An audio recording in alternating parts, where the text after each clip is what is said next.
Hello and welcome to the World Wanders podcast, your source for travel stories, travel destinations, and travel philosophy. I'm Amanda. I'm Ryan. And we're your hosts. This episode of the podcast is brought to you by you, the listeners of the show. If you enjoy the podcast and you want to support the continued production and growth of the podcast, as well as get fun, awesome rewards, you can join us over at Patreon. For the cost of one latte a month, you can get postcards from around the world, one-on-one hangouts with us, exclusive content and ebooks, and it really, really helps us out a lot to keep the show going. So if that's something that interests you, jump on over to patreon.com/theworldwanders and join the adventure. And another quick announcement before we dive into this episode of the show. We have an awesome online community that we've just started separate to our Facebook page. And we would love for all of you out there who are listening to the podcast to join us. And so you can find that on the show notes at theworldwanders.com, or you can just search World Wanders, a community for travelers, and we'll get you access. And it's lots of like-minded people who enjoy traveling the world. There's travel bloggers, digital nomads, people from all over who are just talking about all things travel. So we would love to see you there. Good morning, World Wanders fans, and welcome to this edition of the World Wanders podcast. I am Ryan. The listeners already knew who we are. Good thing for that recorded intro. How are you doing today, Amanda? I'm good. So for context, we are currently in my car. Allegedly. Driving with our microphones. And we've been super, super busy this summer, but we want to stay on top of our podcasting. So we decided to multitask by driving extraordinarily safely while podcasting. We're definitely not driving and podcasting at the same time. Our trusty driver, Vincent, is taking care of all of that stuff. So what are we talking about on this week's episode, Ryan? We're talking about community. So one of the things that is amazing about travel is that you get to go to different places and meet new people and have a variety of experiences. But there's kind of a flip side, the upside down to that positive, is that you can kind of lose out on your sense of community. And this is something that affects you when you're doing, a long-term trip, whether that's backpacking or especially if you go nomadic. So it's something that we've encountered over the past few years of our lives and thought it'd make a great topic of conversation was really, how do you meet that need for community when you're traveling long term? How have we done it, and how have we succeeded and failed, and what have we learned about doing that over time? Yeah, and this is also something that we get asked about a lot. I think this is probably one of our most frequently asked questions is, you guys spend most of your year not at home, most of your time on the road. How do you find community while you're on the road? And then, how do you keep up with friends when you're gone 8 or 9 months of the year from where your at-home community used to be? Which is a great question. There's definitely not one right answer to this. So this is mostly us just sharing our experience as to how we've met that need for community, sharing that with you guys in hopes that you can relate to that. So I think a good place to start would be to back up a little bit and talk a little bit about, our first backpacking trip. Because I think, we were only gone for 6 months, which is, only gone for. That was quite a long period of time, but we had plans to come back to where we had lived before. And so I don't think that community was much of a consideration for me or much of a concern. I was pretty happy, meeting people in hostel dorm rooms, making kind of quick friends. Although I do remember at the end of the trip, we were in Australia and we were out on a pub crawl. I remember just thinking, you know what, I don't really want to be here with all these people who I don't know. I would rather, if I was going to be out, I would rather be out with my friends who I know and love as opposed to these new people. So I was kind of at the end of my, rope, one may say, with that. Did you have that experience at all or anything like that during our first backpacking trip? So a moment that stands out for me on our first trip was halfway through, we went on a 10-day or 14-day tour in Greece where we did island hopping, and it was the first time where we weren't kind of continuing through this churn of other backpackers, and had the opportunity to kind of get back into almost normal social life. It's obviously different because you're spending so much time with these people, but there's some consistency in the people that you're around. And I remember feeling like on one hand it was nice, on the other hand there's kind of lose a sense of freedom of like always meeting new people. Well, I think one thing with that too that we talked about in that Greek island hopping episode that we did like years ago was that, you know, we were backpackers. We were backpacking for 6 months and we didn't have that much clothing. So all of a sudden we felt these things that we hadn't felt for 3 months where, you know, we're kind of concerned about what we look like and, you know, we're sensitive to, oh, did I wear that tank top yesterday? Does it smell? Should I do laundry? Which were things that we didn't really experience when we were just meeting people for 3 days and then moving on. Yeah, and there's also an element of like clickiness that seems to be prevalent, you know, on tours like that.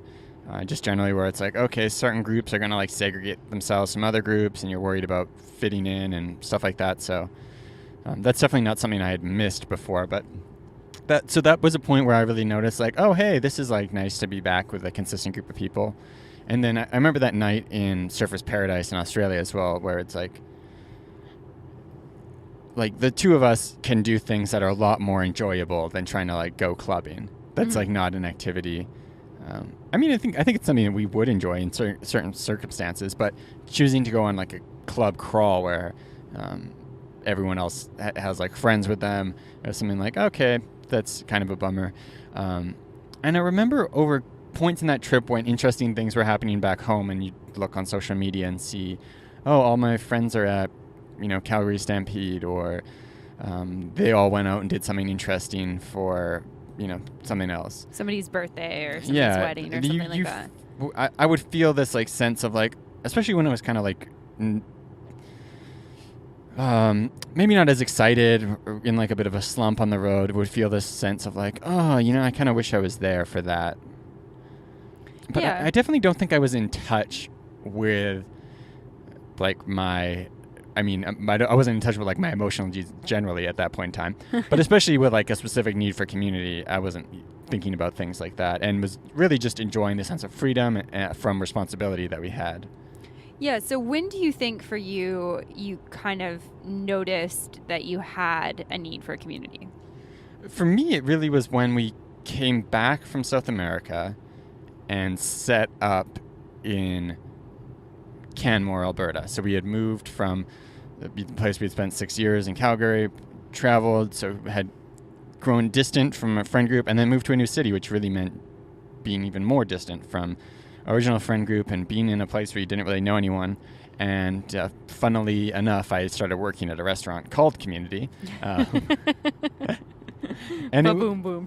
And like, you know, it was a great place to work. There was, you know, a group of people who I could relate to in a lot of ways in similar situations in life where maybe they'd gone down one path and realized that they wasn't the path they wanted to go down. And working there kind of gave me this sense of like, you know, you'd go into work and be able to like hug people to say like good morning, and people ask how you're doing. And yeah, it was kind of like, it was really nourishing in certain ways. And then it was really when I left that job and went to being in Canmore, a place where I had only been for, I don't know, 8 months at that point in time, and didn't have a super large or solid friend group, and had left the job that provided me with most of my social interaction, when I was like, okay, wow, you know, I feel like something's missing. I kind of was in this funk, and I was like, oh, I think like actually seeing people every day was the thing that was like, it is missing from my life. I have this like no sense of community, no kind of like solid people in my life.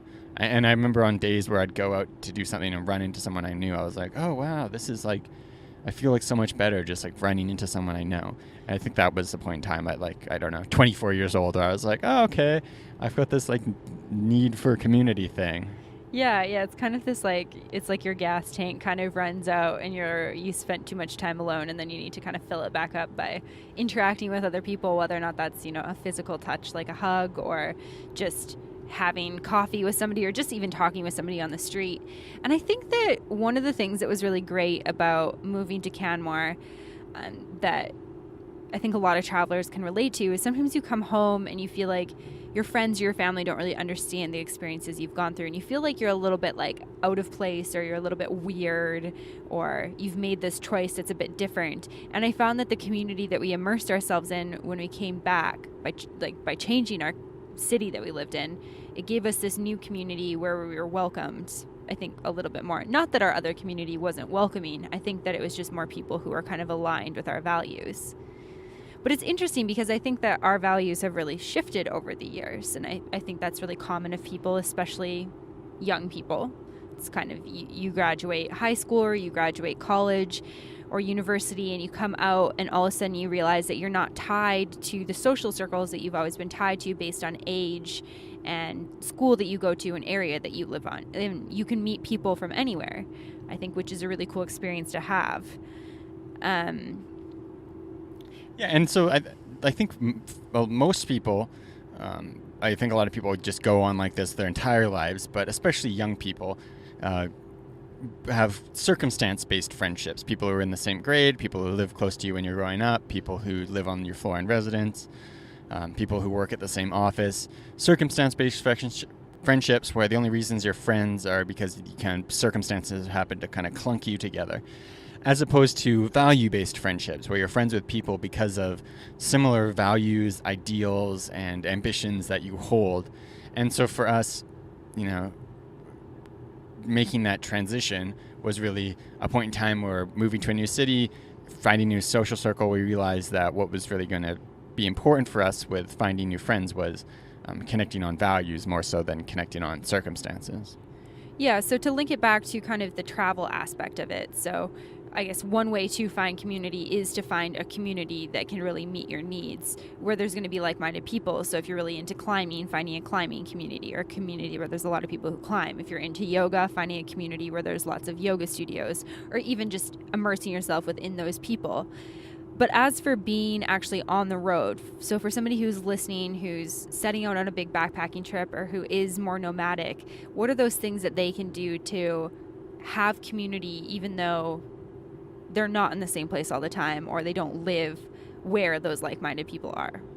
Okay, so the way I think I would approach this would be, I think when you start traveling, there's a period of time where it doesn't really matter, where you're just enjoying meeting new people, being new places.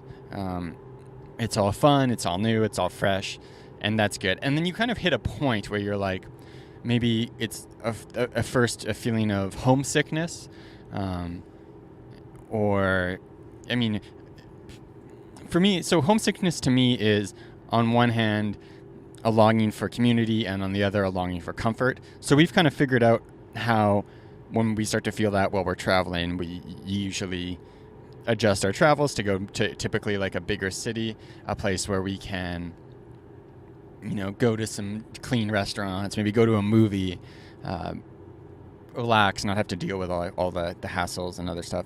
And then on the need for community side of things, so much of what we've done now is build a network of people all over the place, and have, especially in our last trip, we're able to intersperse so much of our travel with meeting up with friends or acquaintances and stuff like that.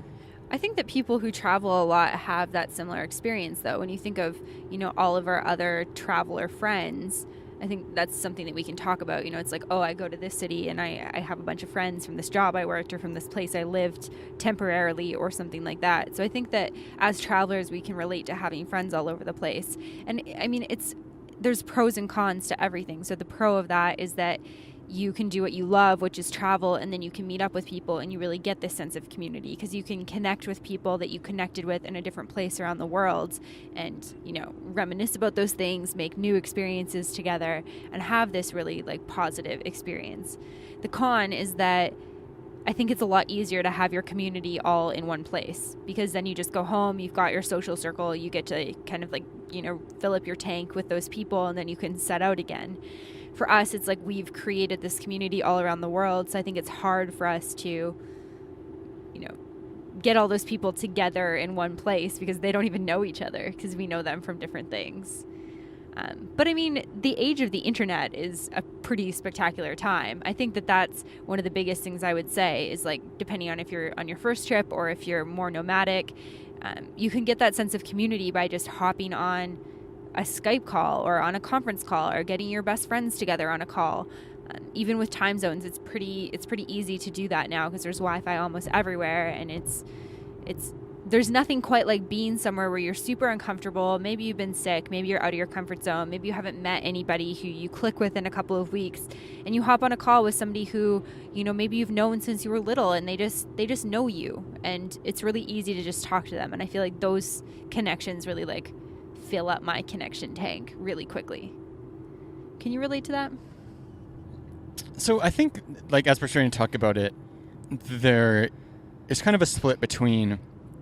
So when I think about community, I think about kind of an interconnected network of people that you are a part of, but it's also kind of connected amongst themselves, as opposed to just having like, friendships that are all over the place but aren't interconnected. So when you're traveling, part of traveling means that it's, not really possible in a lot of ways to have community because, at least the way I think about community is something that's kind of, it's a group of people who all know each other and you're a part of.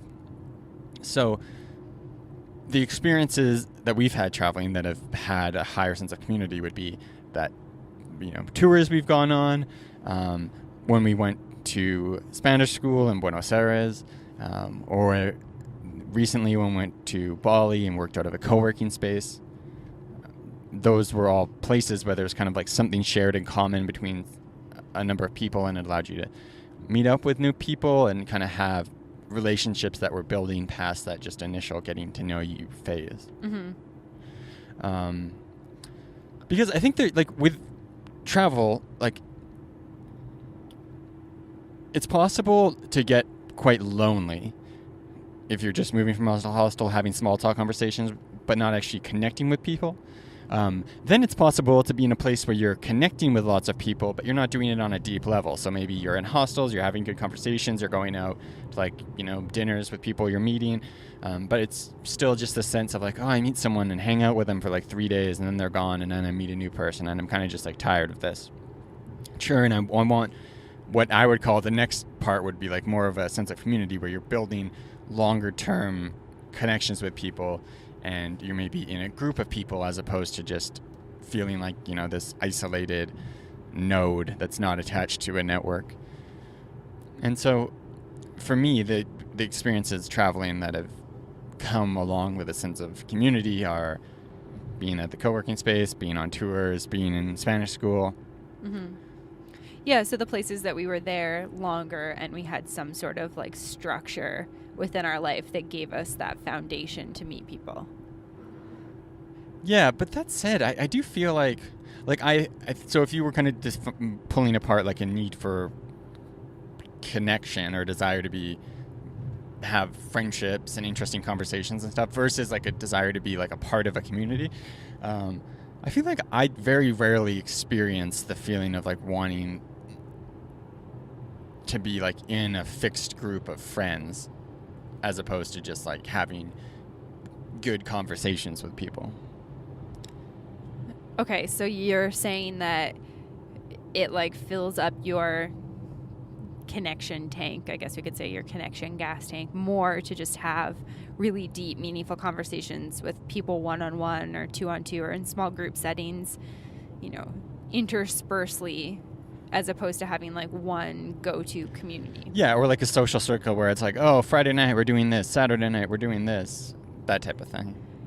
Yeah, I mean, it's kind of interesting to think about because we haven't really had that since like 2013 now. So it's been 4 years, and I feel like as humans, we adapt really quickly and really easily.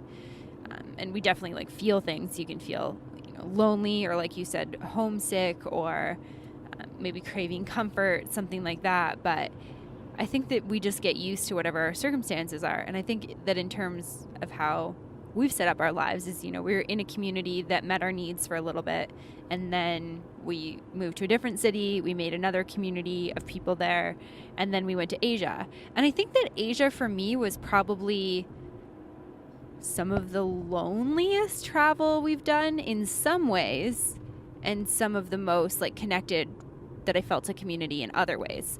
And what I mean by that is that, we were working, so we stopped staying in hostels as much. So on a day-to-day basis, I felt like we had less interaction with other people that weren't just like you and I interacting. But we've developed this online community. So we have, these people that we are connected with all over the world that we were able to, have these calls with. And I feel like for me, that really meets my need for connection. Like if it's been a couple weeks and I'm feeling kind of lonely because we haven't met somebody new and it's just been you and I feel like just having a conversation with somebody, having that deeper conversation kind of like makes me feel rejuvenated. But then also going to places where you can meet like-minded people. Like Bali is a great example, working at the co-working space. I feel like Chiang Mai was another one where we were able to, go to a meetup that was full of other people who were kind of living like we live. Going to Japan with friends. I feel like those were all times where I felt like a lot of like community nourishment, I guess you could say. Would you agree with that? Yeah, it was great this previous time because we had, through work we were doing, connections online, people that we were regularly seeing, getting to interact with, and I think there's something that's never quite as nourishing about being pure, only seeing people on Skype. But then we also had connections, like we were able to hang out with Brock in Taiwan and Korea, with Becky in Tokyo, with friends in Japan. So many different opportunities to get to interact with people. And I do remember having some times, though, where it was like we'd have like some really great conversations with friends and then be like, oh, I wish we just like lived down the street from that person, as opposed to like maybe seeing them next year. Yeah, definitely. I think that that's one of the things that's really hard about that. So I was going to say, it's really amazing, like kind of we were touching on before, is to be able to separate from the people that you always went to school with and decide, do I really genuinely like this person? And, maybe it's yes, maybe it's no, but finding these people who you connect with outside of age or town that you grew up in, like Brock was for us. Like we had some really great conversation with Brock. We had a really good time with him. It was fun staying with him. But then it's like, Brock doesn't live, like he lives across the country. When he's in Canada, he travels just as much, if not more, than we do. And when he's not in Canada, he like lives in London. So I have no idea when we're going to see him again. And that's kind of unfortunate. I mean, it's even the same as Rory. We see Rory every couple of years somewhere in the world, but we all travel a lot, and I love when we get to see him, but we have to really make a plan to do that if we want to. It's not just like we can go home and he's there, So I think there's pros and cons to that, because you make these friends and then you get really close to them and you're like, okay, well, it was great being best friends for a week or 2 weeks or a couple months, like see you never. And it takes a lot of effort to keep up those relationships. Yeah, so enough abstract talking about the idea. Let's talk about practical stuff. So I think, like, let's first talk about, like, planning a long-term backpacking trip. So if we were to plan out, like, a 6-month backpacking trip, one of the key parts of it for us would be people. Either selecting places that we want to go where we can meet up with friends, finding opportunities to do part of that travel with friends, or finding some sort of travel context where it would allow us to get into a community of people, whether that was like a language school situation, a co-working space if you are doing some work. Or a tour. A tour, or even, something like if you were going into, whether it's a volunteer project or something that's going to give you purpose and some meaningful connections with people beyond just your meetings that you're going to have with people in hostels. And I think as a solo traveler, it's good to have as a mindset going in, like, oh, maybe I'll meet up with someone and be able to travel with them for a period of time, and just find out, where they're going. Yeah, definitely. So if somebody's listening and they're like, okay, I'm going to set on my first backpacking trip, I'm set on a couple places, but then, I want to make sure that I've got the sense of community, the first thing that you would say is, maybe pick a couple places where you either know people or you have friends, or see if you can get a friend to come meet up with you or a family member to come meet up with you, something like that. Yeah, I think planning that beforehand really helps a lot. Yeah, I think even for us with South America, we, had a plan to meet up with my parents. And I think that was really something that I was really excited about, because I was like, okay, I'm only staying by for like 6 weeks instead of 6 months. And then by the time they leave, it's only like 4 months before I see them again. And I think for me at that point, it was something that was really meaningful. Yeah, and I think that 6 weeks is kind of like the 4 to 6 weeks range is somewhere where I think I've kind of started to feel that, like, okay, like this meeting new people thing is like kind of, still exciting, but I would like to have like some more meaningful connections with people. Yeah, definitely. And so the next practical piece of advice that I would give would be maybe travel a little bit slower. So plan to spend a little bit longer in each place. I think it's a lot harder to find community when you only spend, 3 days or 3 nights in a city. It's hard to find people who have the same interests as you. You'll just kind of have those basic hostel conversations as opposed to having those deeper conversations or making a relationship with somebody. And I don't necessarily mean a romantic relationship, just, meeting somebody who has the same interests as you. So I think that if you're in a city for 2 weeks, even if you're not doing a volunteer program or a language school or a tour or something, you can think about what you like to do. So for me, it would be finding a yoga studio or a couple yoga studios to try, and then engaging with the people there and seeing if I could, meet some people out of that and learn about, the yoga scene there, what the yoga teacher life is like.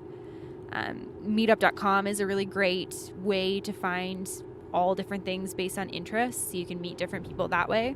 Like our friends Steve and Julia, who are on a couple podcasts ago, when they're traveling, they do a lot of like board game meetup nights because they like board games. And I don't know if any like long-term friends have come out of that, but I think it's a way to meet people who are interested in the same things that they're interested in and have some good conversation. So I think those are some other tips I would give. What else would you say? Yeah, so I guess the next thing I would talk about is if like you are currently traveling and feeling, maybe homesick or like thinking about going home. I think sometimes we associate certain, maybe it is something that could be cured by finding a situation where you're experiencing a bit more comfort and having some better connections with others. Maybe that kind of gets rid of that urge to go home, and it allows you to keep traveling and keep kind of stretching your comfort zone and that type of thing.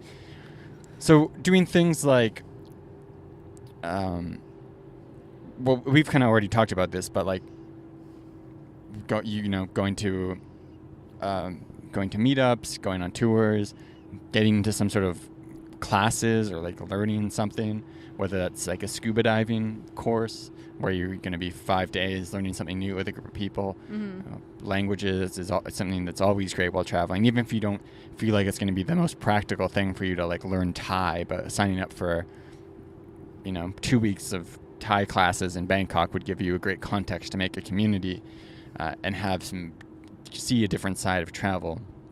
So another thing that I would say would be to use social media. So maybe you don't feel comfortable like reaching out to your entire social network, but you can always look for groups. Like we found the Digital Nomad Coffee Club group in Chiang Mai super helpful and a great way to meet some people and meet some like-minded people. But also just, turning to your network, like, I'm going to be here for a couple of days. And somebody might recommend you a friend or something to do or something they like doing, or finding those groups of people. I feel like Facebook has, thousands and thousands of groups, and just finding those different like pockets of community around the world can be great, where you can find people who are interested in what you're interested in.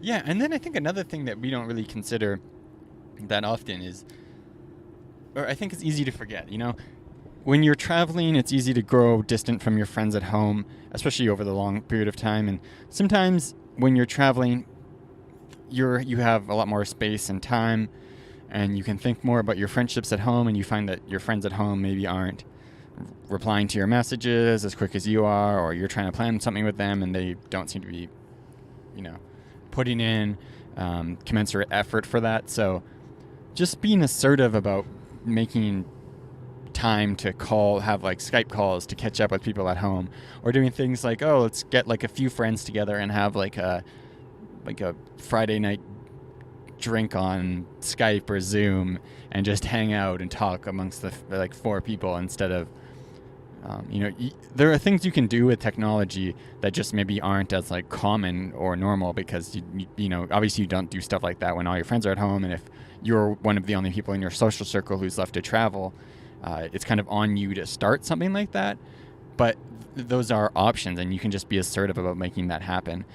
And I think too, when you travel, you're the one leaving the social circle, and so I think it can be easy to be like, oh, you know, I've put in effort over the past 3 months to try to keep in touch with this person, and they haven't really put in the same effort, so I'm just going to stop doing that. To kind of fall into this mindset of thinking about a friendship as kind of this zero-sum thing where if you're putting in more effort than the other person is, then you're losing. And I think it's important to remember that as a traveler, you're the one who's choosing to leave, and if it's going to bring you happiness or anything positive, it's going to be valuable for you to hang out with people. You know, you shouldn't concern yourself with how much work you're putting in to make it happen unless it's not worth it for you. If you enjoy these conversations and you're the person who always suggests them and the other person never suggests hanging out, but you still get enjoyment out of the conversations you're having or the catch-ups you're having, you know, there's nothing wrong with that. And I think it's easy to kind of fall into this trap of thinking, oh, this person doesn't care as much about this. But if they still, you know, if you still are able to make plans, being assertive about doing that to maintain your connections at home instead of falling out of those because you're traveling. Yeah, definitely. I think that that's a really good point. And I think that the first time we went traveling, I was very much like, I sent a lot of emails. I was doing a lot of Facebook messages. I really focused on, you know, all of my friends. And I found that there were some who were very, you know, quick to respond to emails. They were really happy to engage with me while I was gone.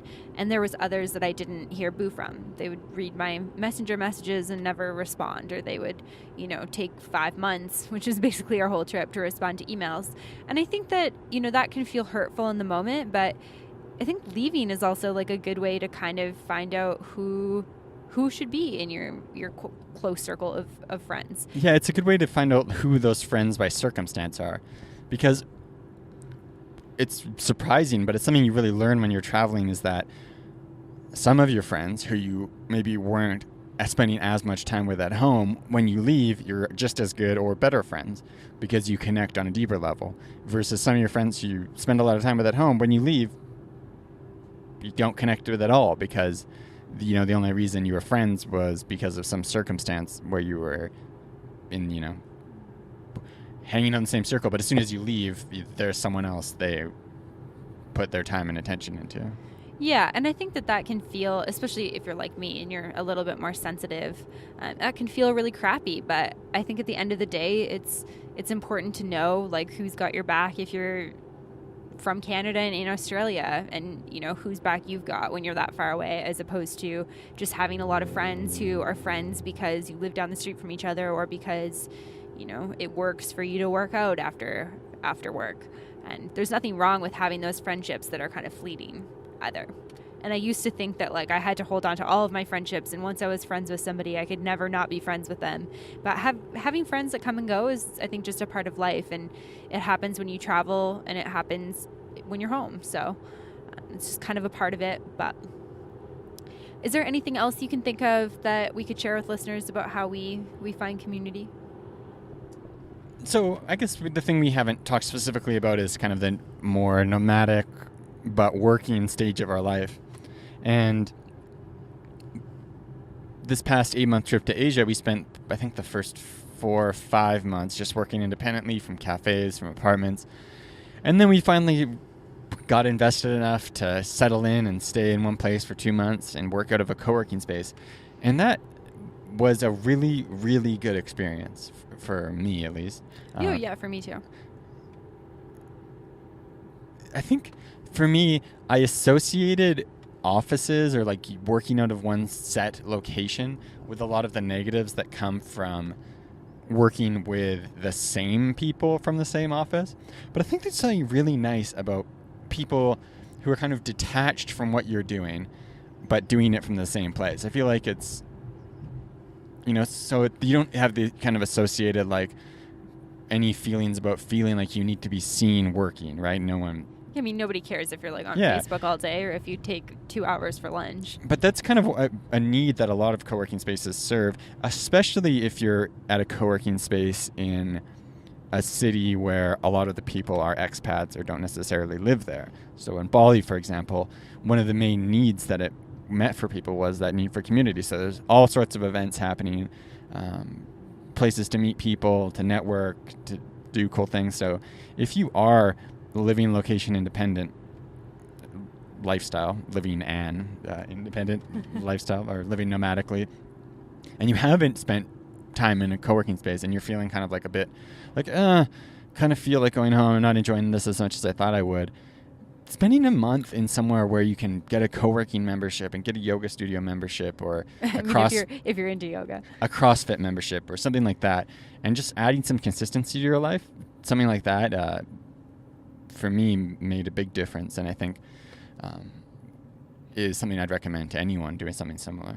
Yeah, I think that I never really thought about my need for community because, like I said before, or on previous trips, because like I said before, I was very good, or I've always been very good at, reaching out to friends, or, messaging a good friend when I'm feeling a bit lonely, or, you and I having like a day where we really have a lot of interaction. And then we were also around people all the time. So I almost craved space a little bit because we were in hostel dorms. And it's like, you know what? There's 7 other people in my space. Like, I kind of just don't need community. But I found that when we transitioned into Airbnbs and it was just you and I would go, entire days without talking to anybody, sometimes not even you, I felt a lot more lonely. And being in that co-working space was great for a couple of different reasons. I mean, it's gives you a good consistent place to work, which is great for productivity and for, building your self-esteem up a little bit in terms of your work-life balance, your work-travel balance. It's also really good because you can meet like-minded people. And I think that that's one of the things that's really amazing when you're on the road. We found that there was a bit of a transition between, we're backpackers, or, we're just traveling for a couple months, to like, we don't really have a home and we work while we travel. People are kind of like, hey, what do you do? How do you do that? How do you make money? And it's all this other different types of questions. And it was really nice to be in a space where people are like, yeah, like I took my job on the road too, or, I'm a freelancer. Oh yeah, I do a bunch of different projects. And then you can kind of have these like collaborations and cool conversations about that. So yeah, meeting like-minded people is always really great to kind of, I don't know if reassure is the right word, but it's kind of the word that's coming to mind. Like, it kind of reassures you. Do you feel like reassure resonates with you? Yeah. So yeah, I think that co-working spaces are a really, really amazing thing, especially if you are a freelancer, you work remotely, or you're working and traveling, digital nomad, location independent entrepreneur, location independent traveler, whatever you want to call yourself. I think they get it. Yeah, and the other thing about that is it kind of pays dividends over the rest of your trip too. So for us, after doing that co-working space, we were able to meet up with people later on who we met there. You get to find people who are maybe traveling to similar places and get to meet up with them later. So it's not just an investment in the period of time. It actually pays off later as well. Yeah. Do you have any other tips you want to talk about? Any other topics? No, I feel like we pretty much covered it. All right, so if you are somebody who is setting out on a big trip, or you have been on the road for a while, or you are some form of digital nomad type person and you're feeling a need for community, you can definitely reach out to us. Send us an email, info@theworldwanderers.com. We've also created an online community to kind of serve as a community for ourselves and other people who travel blog, travel podcast, just enjoy travel, whatever you do. It's called World Wanderers, an online community for travelers. And there'll be a link in this episode as well as in the show notes at www.theworldwanderers.com. So join us over there. Thanks for listening. To find more information, relevant links, and photos talked about in this week's episode, check out theworldwanderers.com. If you have a question, comment, or feedback, send us an email at info@theworldwanderers.com. Join our community on Facebook at The World Wanderers or on Twitter at World Wanderers 1. As always, thanks so much for listening. Have a great day. Bye.